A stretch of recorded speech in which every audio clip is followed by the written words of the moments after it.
오전 동구의 한 신축 아파트에서 이삿짐을 나르려던 사다리 차에 사다리가 넘어져 아파트 건물 일부와 바닥 등이 파손됐습니다.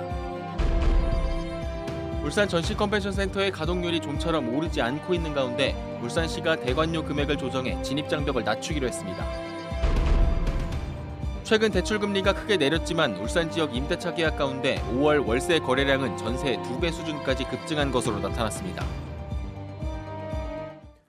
여러분 안녕하십니까. 6월 9일 금요일 뉴스데스크 울산입니다. 지역의 기업체들이 타지에 가는 번거로움 없이 전시 행사를 할 수 있도록 설립한 울산 전시 컨벤션 센터가 준공된 지 2년이 지나도록 가동률이 좀처럼 오르지 않고 있습니다.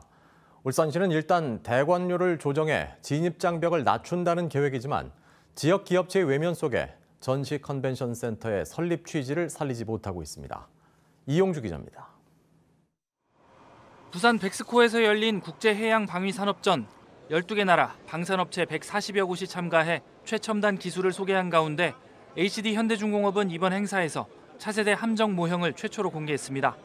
앞서 지난 3월 일산 킨텍스에서 열린 2023 서울 모빌리티 쇼. 당시 현대자동차는 신차와 함께 미래 모빌리티 체험 공간을 선보이며 눈길을 끌었습니다. 이처럼 울산 지역 주력 산업 기업체들이 코로나19 이후 본격적으로 전시 무대를 찾고 있지만 정작 준공 2년 차인 울산 전시컨벤션센터는 부진을 면치 못하고 있습니다. 지난 2021년 4월 문을 연 전시컨벤션센터의 첫 해 가동률은 35.5%. 하지만 지난해에는 33.1%로 전년도보다 더 줄었습니다. 자체 목표치인 40%에도 못 미치는 수준입니다. 울산시는 동절기에 해당하는 1월부터 4월까지가 비수기인 것으로 보고 30일 이상 장기 대관에 대한 할인율을 40에서 80%까지 늘리는 방법을 고민하고 있습니다. 전시장 절반인 1개월 30일 대관 유치 시에 4.11%의 전시장 가동률 상승과 대관업체에 의한 울산 전시 컨벤션센터 홍보 효과를 기대하고 있습니다. 세계 한상대회와 전국체전 등이 열렸던 지난해와 달리 올해는 울산에 굵직한 예정 행사가 많지 않은 상황. 비즈니스 손님을 위한 전시장, 회의시설이라는 본연의 역할을 다하기 위해서는 울산 지역 주력 산업 기업체들의 관심이 먼저 늘어나야 한다는 지적이 나옵니다. MBC 뉴스 이용주입니다. 오늘 오전 동구의 한 신축 아파트에서 이삿짐을 옮기려던 사다리 차에 사다리가 넘어지는 사고가 발생했습니다. 다행히 인명피해는 없었지만 요즘 새로 입주하는 아파트는 초고층인 경우가 많아서 이 같은 사고 위험에 항상 노출돼 있습니다. 정인곤 기자입니다. 입주가 한창인 울산 동구의 한 아파트 단지. 아파트 출입구 앞에 길다란 철제 구조물이 늘어져 있습니다. 사람들이 입구를 가로막은 구조물을 피해 아파트로 들어갑니다. 아파트 24층에 이삿짐을 나르던 사다리 차에서 사다리가 그대로 쓰러진 겁니다. 60m 높이까지 올라갔던 사다리가 넘어지면서 아파트 바로 옆동 앞마당을 덮쳤습니다. 이 충격으로 옆동 아파트 건물 일부와 울타리, 바닥 등이 파손됐습니다. 철판 깨지는 소리처럼 완전 큰 굉음이 나길래 내다봤더니 바닥에 탁 떨어지고 있더라고요. 저는 미니 열차가 있는 것처럼. 사고 당시 현장에 주민들이 없어 인명피해는 발생하지 않았습니다. 사다리차는 풍속이 초속 10m를 넘으면 작업을 중단해야 하는데 당시에는 초속 1, 2m 정도의 바람이 불었습니다. 현장에 출동한 경찰은 특별한 안전수칙 위반 사항을 발견하지 못했다고 밝혔습니다. 안 넘어가는 경우는 그냥 확 돌아가더라니까. 많이 바람 안 불어서 봄대가 올라갔다가 딱 돌아가기 시작하더라고. 그러니까 그때는 내려도 소용없는 거라 이제. 이에 따라 해당 보험사가 차량 결함 여부 등 정확한 사고 원인 파악에 나서기로 했습니다. MBC 뉴스 정인곤입니다.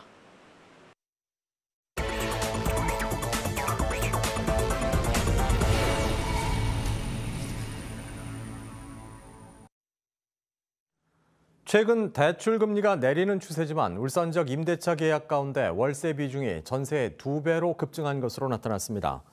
법원 부동산 등기광장에 따르면 5월 울산 주택 월세 거래량은 2,400여 건으로 전세 거래량 대비 2배 이상 많은 67.2%를 차지했습니다. 부동산 업계는 신규 아파트 입주가 예정된 인근 지역 위주로 전세 가격이 크게 떨어지고 전세 물량이 남아도는 역전세난이 더욱 심화될 가능성이 있다고 설명했습니다. 북구 화봉동 송정 택지개발지구에 주민들의 문화생활을 위한 송정복합문화센터가 문을 열었습니다. 총 사업비 120억 원을 들여 지난 2019년부터 건립공사를 해온 송정복합문화센터는 지하 1층, 지상 5층 규모로 건립됐습니다. 문화센터는 주민들을 위한 음악 연습실과 문화 강좌실, 돌봄센터, 작은 도서관, 실내 체육관 등을 갖추고 있습니다. 울산시 의회가 옛 중부 소방서 활용 방안에 이견을 제시했습니다. 울산시 의회 행정자치위원회 권태호 의원은 청소년 문화회관과 K-팝 사관학교는 괜찮지만 성남 119 안전센터는 소방차 진출입을 고려해 번영로나 장춘로 쪽으로 이전해야 한다고 밝혔습니다. 울산시는 중구 성남동 옛 중부 소방서에 청소년 문화회관과 K-팝 사관학교, 성남 119 안전센터를 설립하기 위해 용역을 진행 중입니다. 국민의힘이 내년 총선을 앞두고 현재 공석인 울산 북구 당협위원장을 비롯해 전국 35곳의 당협위원장에 대한 인선 절차에 들어갑니다.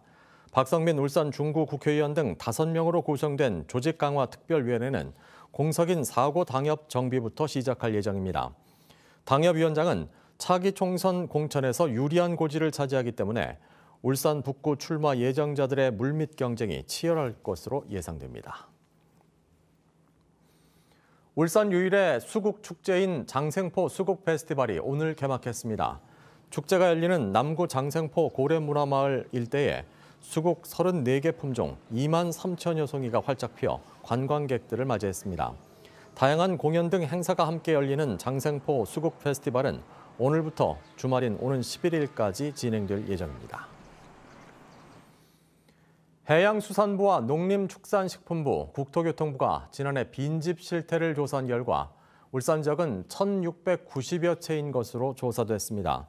울산 지역 빈집은 도시 지역 946채, 농촌이 743채, 어촌이 2채로 나타났으며 울산은 전국 전체 빈집 13만 2천 채 가운데 1.2%를 차지했습니다. 전국 빈집 현황을 보면 도시 지역에서는 전북이 8,050여 채로 가장 많았고 농촌과 어촌은 전남이 가장 많았습니다.